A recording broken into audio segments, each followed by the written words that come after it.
suara masyarakat Indonesia, suara mahasiswa. Sebagai kontrol sosial, sebagai agen of change, betul kawan-kawan? Kalau kami tidak turun ke jalan, apakah kalian mendengar beberapa keluhan dari masyarakat Indonesia? Kalau kami tidak berdemonstrasi, apakah kalian tahu kesengsaraan masyarakat Indonesia? Hidup mahasiswa! Rakyat adalah raja!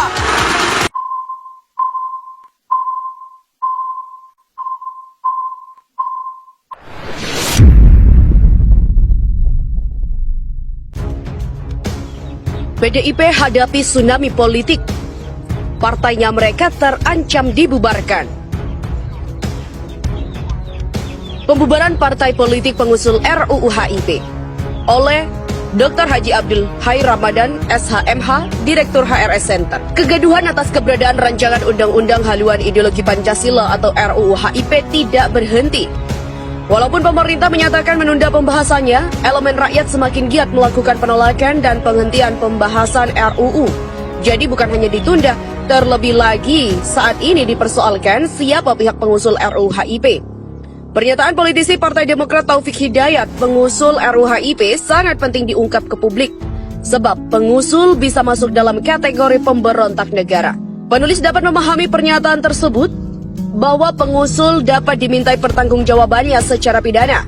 Acuannya adalah Undang-Undang Nomor 27 Tahun 1999 tentang perubahan kitab Undang-Undang Hukum Pidana yang berkaitan dengan kejahatan terhadap keamanan negara. Undang-undang ini diterbitkan memang secara khusus guna mempertahankan Pancasila sebagai dasar negara dari adanya ancaman dan bahaya ajaran komunisme, marxisme, leninisme yang terbukti bertentangan dengan agama, asas-asas dan sendi kehidupan bangsa Indonesia yang bertuhan, sebagaimana disebutkan dalam penjelasan umumnya. Terkait dengan hadirnya RUU HIP, maka pokok persoalan menunjukkan masuknya ajaran komunisme, marxisme, leninisme dengan berbagai implikasi yuridisnya.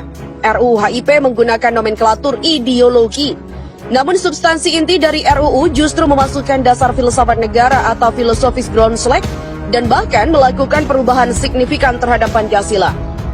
Perubahan dimaksud antara lain yang paling prinsip adalah perihal ketuhanan Yang Maha Esa dan keadilan sosial. Keadilan sosial disebutkan dalam RUU HIP sebagai sendi pokok Pancasila. Dengan demikian, posisinya menggantikan sila pertama, ketuhanan Yang Maha Esa. Terjadinya perubahan posisi mutasi sila, hal ini secara tidak langsung juga mengamandemen pasal 29 ayat 1 Undang-Undang Dasar Negara Republik Indonesia 1945. Negara berdasar atas ketuhanan Yang Maha Esa akan tergantikan dengan negara berdasar atas keadilan menjadi titik sentral dari kehidupan kenegaraan. Dalam kaitan ancaman dan bahaya ajaran komunisme, marxisme, leninisme, maka terjadinya perubahan demikian memberikan peluang masuknya konsep keadilan sosial versi sosialisme komunisme. Kemudian perihal ketuhanan yang berkebudayaan dalam RUU HIP. Ketuhanan yang berkebudayaan melekat erat dengan sosionasionalisme dan sosiodemokrasi yang kemudian terkristalisasi dalam ekasila yaitu gotong royong. Walaupun pemahaman ini diambil dari pidato Bung Karno saat sidang BPUPKI tanggal 1 Juni 1945, namun hal itu bukan menjadi keputusan BPUPKI. Oleh karenanya, penggunaan istilah ketuhanan yang berkebudayaan adalah sama dengan merubah atau mengganti Pancasila. Perubahan demikian pastilah dilakukan secara sengaja yang menunjuk dengan maksud, yakni menghendaki atau mengetahui baik perbuatan maupun akibatnya. Perubahan atas Pancasila sebagai dasar negara disederajatkan dengan mengganti. Tindakan mengubah atau mengganti Pancasila menurut ketentuan Undang-Undang Nomor 27 Tahun 1999 menunjuk pada perbuatan tindak pidana asal atau predicate crime, yakni menyebarkan atau mengembangkan ajaran komunisme, marxisme, leninisme.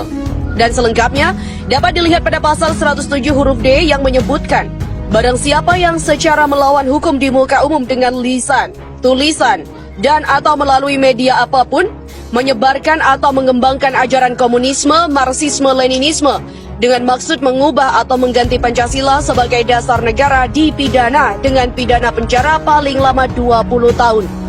Pasal 107 huruf D ini merupakan delik pemberat dari pasal 107 huruf A. Pasal 107 huruf A terdapat perbuatan menyebarkan atau mengembangkan ajaran komunisme, Marxisme, Leninisme tidaklah dimaksudkan untuk mengubah atau mengganti Pancasila. Pelakunya hanya melakukan menyebarkan atau mengembangkan. Tidak demikian halnya dengan pasal 107 huruf D, pelaku menyebarkan atau mengembangkan ajaran komunisme, Marxisme, Leninisme dengan maksud mengubah atau mengganti Pancasila sebagai dasar negara dalam kaitannya dengan kehadiran RUU HIP, maka partai pengusul dengan memasukkan ajaran komunisme, Marxisme, Leninisme dapat dipidana dengan dasar adanya kesalahan sebagai unsur subjektif yang ditandai adanya kesengajaan dengan maksud partai pengusul dengan para anggotanya tentu terkait pernyataan kolektifnya. Oleh karena itu, di dalamnya terdapat pernyataan pikiran kolektif guna pemenuhan maksud perubahan Pancasila sebagaimana terdapat dalam RUU HIP. Pernyataan pikiran kolektif ini dianggap sebagai penggunaan pikiran secara salah. Adapun kegiatannya merupakan bagian dari pernyataan pikiran sebagai bentuk perbuatan melawan hukum. Kesengajaan merupakan tanda yang paling utama untuk menentukan adanya kesalahan. Pembuat delik kesengajaan dapat terjadi jika pembuat telah menggunakan pikirannya secara salah. Dalam hal ini pikirannya dikuasai oleh keinginan dan pengetahuannya yang ditujukan pada suatu tindak pidana. Pada tindakan mengubah atau mengganti Pancasila sebagai dasar negara, perbuatan menunjuk pada tindakan menyebarkan atau mengembangkan ajaran komunisme, Marxisme, Leninisme melalui lisan, tulisan, dan atau melalui media apapun. Pembentuk undang-undang menambahkan frasa dan atau melalui media apapun memang mengandung pengertian yang luas. Menurut penulis, termasuk dalam kaitan perumusan rancangan undang-undang in casu RUU HIP. Sepanjang dilakukan dengan maksud mengubah atau mengganti Pancasila sebagai dasar negara, maka partai pengusul RUU HIP dapat dijerat dengan pasal 107 huruf D. Pada tindakan mengubah atau mengganti Pancasila, maka kesengajaan sebagai maksud memang diarahkan guna mencapai tujuan yang dikehendaki. Selanjutnya menyangkut bentuk pertanggungjawaban terhadap partai pengusul sebagai responson. Maka pelaku asas strict liability, yakni pertanggungjawaban pidana tanpa kesalahan, pelaku sudah dapat dipidana apabila dia telah melakukan perbuatan pidana sebagaimana dirumuskan dalam undang-undang tanpa melihat bagaimana sikap batinnya. Adapun kewenangan pengajuan pembubaran ada pada pihak pemerintah melalui gugatan pada Mahkamah Konstitusi. Pengajuan permohonan pembubaran partai politik antara lain didasarkan pada alasan menganut, mengembangkan, serta menyebarluaskan ajaran komunisme, Marxisme, Leninisme atau pengurus partai politik menggunakan partai politiknya untuk melakukan tindak pidana kejahatan terhadap keamanan negara sebagaimana diatur dalam pasal 107 Undang-Undang Nomor 27 Tahun 1999. Dengan demikian, kedua alasan ini sangat relevan dengan perubahan atas Pancasila. Sebagaimana terdapat dalam naskah RUU HIP, patut dicatat pasal 107 huruf D tergolong delik formil, tidak memerlukan adanya suatu akibat. Jakarta, 19 Juni 2020. Sementara itu, RUU HIP, PDIP hadapi tsunami politik oleh Hersubeno Arif. PDIP dan partai politik pendukung pemerintah salah kalkulasi soal RUU HIP. Kelihatannya mereka menduga bakal selamat, sukses menyelundupkan dan menggolkan undang-undang seperti sebelumnya. Mumpung sedang pandemi, mumpung rakyat sibuk dengan urusan perut dan periuk nasi, mumpung elemen masyarakat kritis dan mahasiswa tak bisa turun ke jalan. Optimisme itu tidak berlebihan. Sejauh ini mereka selalu sukses bekerja untuk kepentingan oligarki, meloloskan undang-undang di balik tabir pandemi.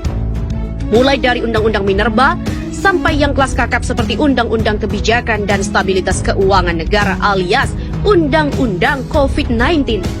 Semua berhasil digolkan, melenggang mulus tanpa perlawanan yang berarti. Hanya riak-riak gelombang kecil yang hilang dengan sendirinya, tertelan waktu dan berbagai isu. Tapi kali ini mereka salah hitung, terlalu serakah dan kemaruk. Aji mumpung. Mereka barangkali lupa dengan pepatah tak ada pesta yang berakhir.